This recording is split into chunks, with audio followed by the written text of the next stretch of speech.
Hello, good morning, my beautiful Sagittarius, and I welcome those of you who are cross watchers. You're a cross watcher if you're watching this channel and you're not a Sagittarius, but that's okay. We welcome you. I would love for you to hit the subscribe button and hit the notification bell and join the channel. It doesn't cost you anything, and it's great if you have a Sagittarius in your life, like a sibling, parents, or a lover. It really helps your relationship to learn more about Sagittarius and how to deal with us in your relationship with them. This is going to be Sagittarius's general weekend love reading.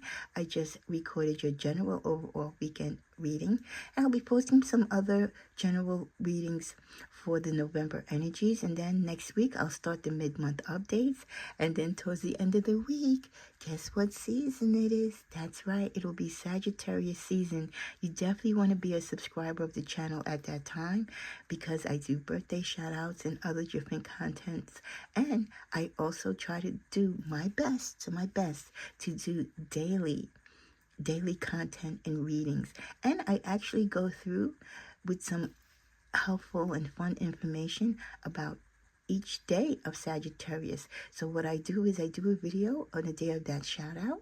So if you're born on November 22nd, I try to give you a little bit of information about Sagittarius born on the 22nd and the 23rd and so forth, all through the December season. So I look so forward to the November Sagittarius season starting.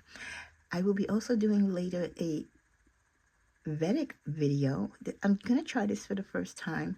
My Vedic sign is Sagittarius. It's always good if you can find out what your Vedic sign is. So I'm going to be doing a Vedic reading on Scorpio, because that is my, I'm sorry, I'm a Sagittarius sun sign, but my Vedic is Scorpio. So I'll be doing a reading on that energy to see how that enhances the journey for those of us who are Sagittarius, but our Vedic sign is Scorpio. So look forward to that reading. And if I get a lot of likes on it, I'll continue doing regular readings on the Vedic energy as well.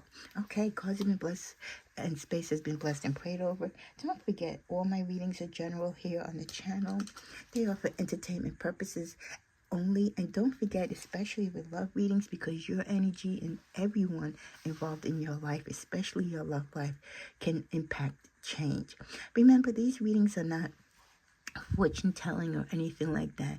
What it is the energies that the universe is guiding me to in the cards for what the energy is at this moment. Remember, we all have free will, especially you and the person that you deal with. So anything can be altered here today if your free will or that of your partner does something to change the direction that we see currently. So have an open mind and also tap into your own intuitive gifts. Okay, we're going to timestamp this starting at 3:15. And I always suggest, even if you don't have time to watch the full video at the moment I upload it, please go back and watch the full content. It really helps the numbers with the channel growing. So we do have a reversal here of the Nine of Wands. Starting out the Three of Cups, the Three of Wands, the Two of Wands, and the Nine of Wands with our love reading. Well, some of you might be doing some celebrating. You could have went partying last night or been around some friends and co-workers celebrating an engagement or a birthday, right? You could have some Scorpio friends. You could have been at a party celebrating. You could be celebrating your engagement or just celebrating life, right? Just coming together with friends and celebrating and having fun. This weekend, you are thinking about your life, and especially your love life. Where is it going? What does it look like in the future? You know, is there a future for you and the person that you're with? Or if you're single, what is the future for you as far as love? Are you even interested at this time in having a partner? You might be just doing your solo thing and you're looking at like, okay, where's the next place I'm traveling to? She's got boots on, so she might be thinking about doing some farming, doing some planting, you know, really getting out there and living her life, being ready for all seasons and reasons, and just loving herself or himself, right? Because these readings are for male Saggies too, even though predominantly my channel draws women. it's male and female energy as well. The opportunity of growth as you see the leaves growing from the wands. So even if you're not in love and you're not in a relationship, you might be in a like situation or just dating, there's definitely room to grow, and the opportunity of love can come to you at any moment. You want stability in your relationship. You want a partner that sees the world as you do. You want a partner that's going to travel with you. And that's very important to you, that whoever comes into your life, or whoever's in your life romantically at this moment, brings stability or adds. Not so much brings stability to your life, because we pretty much do that ourselves. But that they add to this stability in your life. They don't disturb your flow or peace. You definitely don't want to have someone in your love life that you feel you have to be guarded from. You've dealt with those type of energies in the past, or those type of relationships where your partner wasn't exactly the cup of tea you thought they were. And you had to really put strong boundaries and protect yourself from a very toxic relationship. So you're looking for something more positive. Definitely you are hopeful for beginnings and the stability of a new relationship if and when it comes.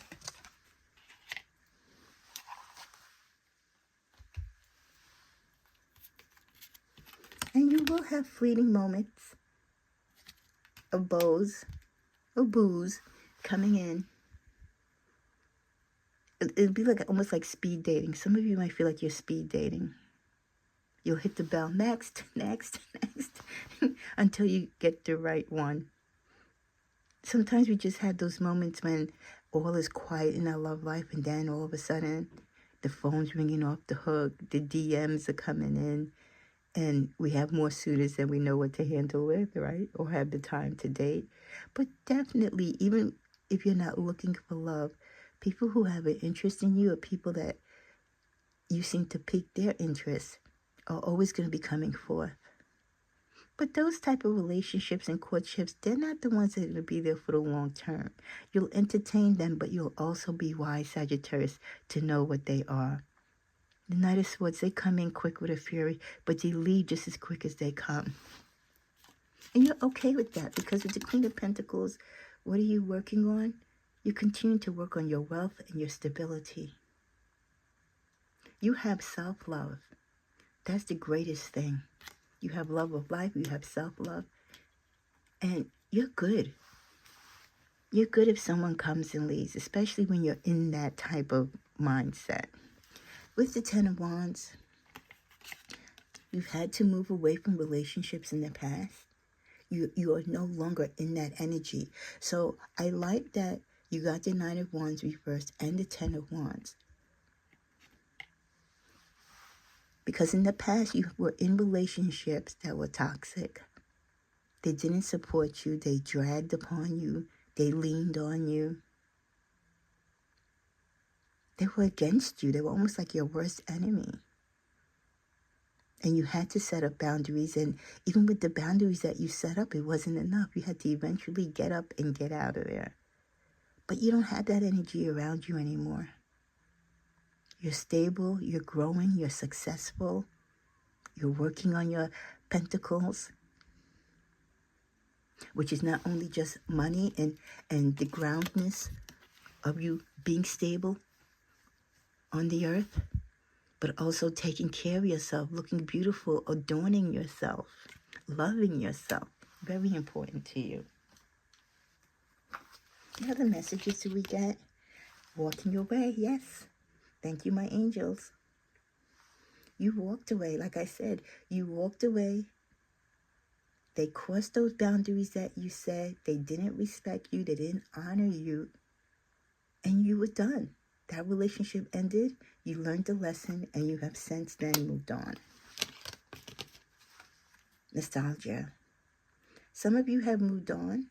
And in this process, There might be an ex, not necessarily that ex, but some other ex in the past that you dealt with that is thinking of you, that is having memories of you. They are looking at your pictures or past correspondence, past emails. They might have memorabilia of things that, you gifted them or vice versa. And even though they're in a current relationship or they've been dating just as much as you have, the memory of you, Sagittarius, still haunts them, which is a very, very, very common thing for someone who has dated a Sagittarius. Especially Sagittarius women. I don't know about the men, but I can vouch for Sagittarius women. I would say out of 10 exes, 8 of them is always going to miss you. 8 of them are going to miss you and think of you. And they're going to regret not being with you. Avoidance. There are some people that you are trying to avoid. You might be trying to avoid falling in love again. You might be trying to avoid thinking about the past or hooking back up with an ex. Because you don't want to deal with the pain that loving them brings. You have gifts of love right now, token of affection, not only in your friendships, but the love that you give yourself. And you embrace yourself with what you have. And that is what you are working on with right now. As we end, we are living 2 separate lives. So even though someone might be trying to come back, as they always are, into your life, you're living 2 separate lives. In Sagittarius, you're just not interested. It's difficult for me to process my emotions. I'm not available right now. Yeah, you're not available to entertain necessarily getting back with an ex. Even if it's not this last ex you were with, any ex at this moment, that might not be something that you want to deal with or even consider. You have become too difficult for me to handle, and that's a big turnoff. That is the feeling that you still carry from the last person that you recently dated. Remember, you had to set really high and strong boundaries with that person. They became so toxic that you had to end up leaving. It became too difficult for you to handle, and you're like, nope, I'm out. This situation has become very difficult for me to manage mentally. It's draining me. This was your past situation, and for some of you, it could be the very situation that you're in this weekend. It has become so difficult for you to manage mentally, and it's draining you. And I did mention that this past relationship that you had to step away from, you, Sagittarius, had to leave. It was just too much. Again, that stress of you dealing with this person, setting up boundaries, but they still were not respecting you or those boundaries. And then finally, in the middle of the deck, we end with, I cannot listen to your voice. It affects my soul. I told you this ex or another ex is going through it. They miss you terribly. They might be listening to old, I hear them listening to old voice recordings. So if you used to leave them messages or a little cute poem, or they might be looking at old videotapes or video recordings on their cell phone of you, and they're hearing your voice, but hearing your angelic voice, oh my gosh, it makes them want to cry. They realize the loss that they have in not having you in their life. They realize the mistake, the foul up, They effed up. They messed up with you. And now they're being haunted. Haunted because the relationships that they're in and the relationships that they are trying to get out of, none compared to you, Sagittarius, and none ever will. It's a hard lesson for many to realize when dealing with Sagittarius, but it's one that they will learn eventually. You keep working on you, you keep loving you, and you keep putting up those boundaries, Sagittarius, against those who want to hurt you when they should be loving you. Be blessed.